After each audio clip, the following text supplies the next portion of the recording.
Manchester United have made 5 major signings this summer: Zirkzee, Yoro, Ligt, Mazraoui and Ugarte. So, the question is, how good is both Man United's starting 11 and how strong is the squad in terms of depth? Join me for a full analysis of United's entire squad. So I've already taken a look at Manchester United's transfer window and rated every single signing. Now what I'm going to be doing is taking a look at Man United's full squad, okay? This video is going to be split into 3 sections. Number 1, I'm going to take a look at the starting 11. And the strongest starting 11 that United have. Number 2, I'm going to take a look at the second choice for each position. And number 3, going to look at fringe players and see who could come in and maybe make some appearances this season. Where is the strength in depth? Where are the weaknesses? I'll explain it all in this video. You let me know what you think in the comments and please do drop a like on it. But let's waste no time and let's get into this one. I'm going to do it a whole team at a time rather than each player individually, or we will be here all day. So this, in my opinion, is probably United's strongest 11 on paper. All right? You can maybe get Luke Shaw down there at left back if he's going to be fit, but I'll be honest, in my mind, I've kind of completely written off Luke Shaw as a Manchester United player. Maybe that's harsh, but that's kind of where I am, position-wise. Onana in goal, look, the back 4 is so much better. The midfield, when Ugarte comes into it, it should have balance if United operate with 2 central midfielders instead of 1 on their own. Now, you could put Rashford or Garnacho on the left-hand side. I think Rashford's still the first choice for Erik ten Hag. I'm putting Højlund up front and putting Ahmad on the right. But you can see, overall, that starting 11 is far better than it was last season. And then when you go into looking at the second 11 is when we start having conversations. All right? Now, let me explain a few of these positions. Don't need to explain by in there. Centre-backs, Yoro and Maguire. Those 4 choices in Man United's centre-back positions, fingers crossed this year, should be good. Once Yoro is back from injury, no doubt someone else is going to be injured. I've got Luke Shaw down there as a backup left-back and Delo as the backup right-back. As I said, I can't really rely on Luke Shaw at any point this season. Midfield is where there's some conversations to be had. I'm putting Casemiro down as an alternative to Kobbie Mainoo and Toby Collier down as the backup to Ugarte. And I think that's how it should be. We shouldn't be looking at Casemiro as an alternative to Ugarte. He doesn't have the athletic ability to cover the ground in the same way that Ugarte and Collier will. And that's pretty much fundamental for that position now in the modern game. Casemiro, I think, can still add something to this squad. He should have gone in the summer, but nobody wanted to buy him. And I still think he can across the course of the season, but going forward. And that's why I've got him down as an alternative to Mainoo.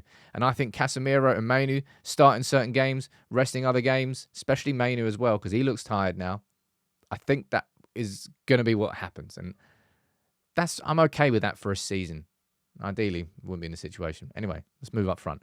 Mason Mount down there as an alternative to Bruno, but you know his injury record. Again, you can't really rely on Mount. What an underwhelming signing so far. Up front, the 3 alternatives are obvious. Garnacho, Zirkzee, and Anthony. Garnacho, is he going to play on the right-hand side more this season? I don't know. Is he going to be the starting player at that left wing position? Right now, he's not.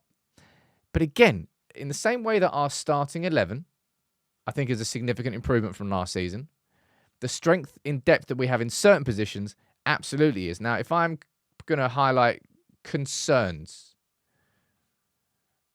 that position, I think Ugarte will make a massive difference. I'm concerned as to what happens when Ugarte, invariably gets injured. What is going to happen? I'm concerned about Rashford right now, but I hope that will improve. I'm definitely concerned if Diogo Dalot gets an injury and what that would mean at right back, and if Mazraoui gets an injury. I think fullbacks, I'm still a bit concerned in central midfield. But what I'm going to do now is I've listed down 3rd choices, fringe players, youth team players that I think if push comes to shove, maybe not even just push comes to shove, this is where the real depth comes in, okay? Centre-backs, I've gone for Jack Kingdon, I've gone for Johnny Evans. Johnny Evans is our 5th choice centre-back, which he should have been last season, but he wasn't. But he is now, all right? I've gone for Habib Ogunai as the right-back alternative, but he has kind of been a little bit overlooked. Despite being involved in first-team training, I'm not sure if he's going to get too many opportunities. Now, at left-back, you've got Harry Mass and Tyrell Malacia. And again, Malacia may well not exist this season. Shaw may well not exist this season. But I'm excited to see when Amas gets played. I think he'll play against Barnsley, Maybe he'll play against FC20 as well. We've got 5 games in like 14 days in September. We need to rest and rotate. I've gone for Ericsson as an alternative to Mainu and Casemiro, and Dangor down there as an alternative to Collier. Now, it may well not be Dangor because, again, injury-wise, he might just be out of it. So that's why I'm probably concerned about that position, arguably the most out of all of them.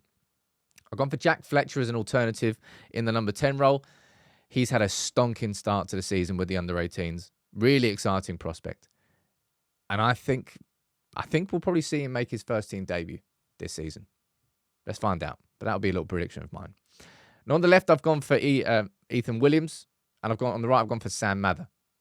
Again, these are just real depth options. And up front, I've gone for Wheatley and Bianchetti, who has started the season so well with the United's under-18s. And last season, the first half of the season, I would have backed him to be the one that broke through. Then Ethan Wheatley just had a massive development spurt, and he broke through. But I think in the long run, I would probably back Bianchetti more than I would Wheatley. Personal opinion. But if I'm going to give an overall, where are we the strongest?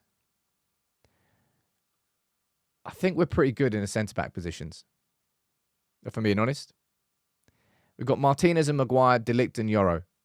That's 4 good centre-backs for 2 positions. We should be okay then. We should be able to cope with injuries. I'm most concerned about that role there. We don't know the impact that Ugarte is going to have, first of all. Secondly, what happens if he gets injured? Does that mean Casemiro then switches back to that? I don't want to see that. I really, really, really want to see Casemiro considered as an alternative to Kobbie Mainoo and considered second in the pecking order. That's what I would do. I think overall that squad is significantly better than it was last season. All right, if you've got Varane's gone out and De Ligt's come in, who else has gone? There was another centre-back that left as well. I can't remember. Varane left.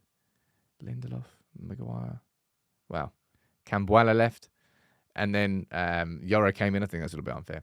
But Ugarte coming into central midfield. Zirkzee coming in as an alternative to Højlund. Mazraoui coming in at right back for Wan-Bissaka. I think the squad itself has improved. I think the starting 11 has improved. I think the strength in depth has improved.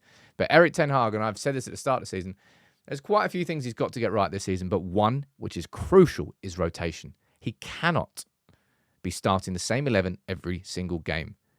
We will just expire with fatigue.